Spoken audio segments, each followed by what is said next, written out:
Hi friends, welcome back to Pallavi's Emmy kitchen. ఈరోజు మనం చూడబోయే healthy sweet recipe beetroot halwa నిమిషాల్లో ఎలా తయారు చేయాలో చూద్దాం.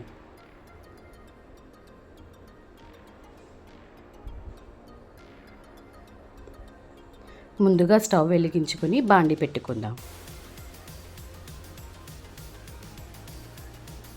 బాండి వేడయ్యాక ఇందులో కొద్దిగా నెయ్యి వేసుకోవాలి. నెయ్యి వేడయ్యాక ముందుగానే కట్ చేసుకున్న బాదాం ముక్కలు, కాజు ముక్కలు, కిస్మిస్ ముక్కలని వేసి ఫ్రై చేసుకుందాం. ఇలా బంగారు రంగు వచ్చే వరకు ఫ్రై చేసుకుందాం.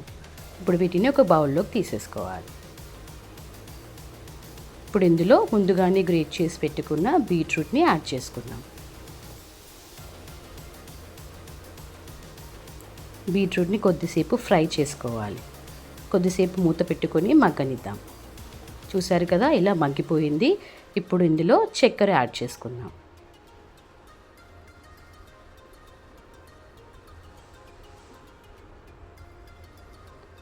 చక్కెర మొత్తం కరిగేంతగా ఇలా బాగా మిక్స్ చేసుకోవాలి. చూసారు కదా, ఇప్పుడు చక్కెర కరిగిపోయింది. ఇందులో పాలను యాడ్ చేసుకుందాం. ఒక హాఫ్ కప్ పాలు తీసుకున్నాను. తర్వాత కొద్దిగా కండెన్స్డ్ మిల్క్ కూడా యాడ్ చేస్తున్నాను. ఇందులో ఒక 2 క్రష్ చేసుకున్న ఇలాచీ ముక్కల్ని వేశాను.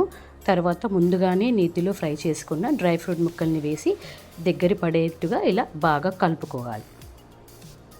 చూసారు కదా, మిశ్రమం మొత్తం దగ్గర పడిపోయింది. ఇప్పుడు ఒక సర్వింగ్ బౌల్ తీసుకొని అందులో బీట్రూట్ హల్వా వేసేసుకుందాం. ఇప్పుడు వీటిని కట్ చేసుకున్న డ్రై ఫ్రూట్ ముక్కలతో గార్నిష్ చేసుకుందాం. చూసారు కదా, ఎంతో tasty and yummy beetroot halwa ready. ఈ వీడియో కనుక నచ్చినట్టయితే లైక్ చేయండి, షేర్ చేయండి. మరిన్ని యమ్మీ వీడియో రెసిపీస్ కోసం నా ఛానల్ని సబ్స్క్రైబ్ చేయండి. See you with the next interesting recipe guys. Bye.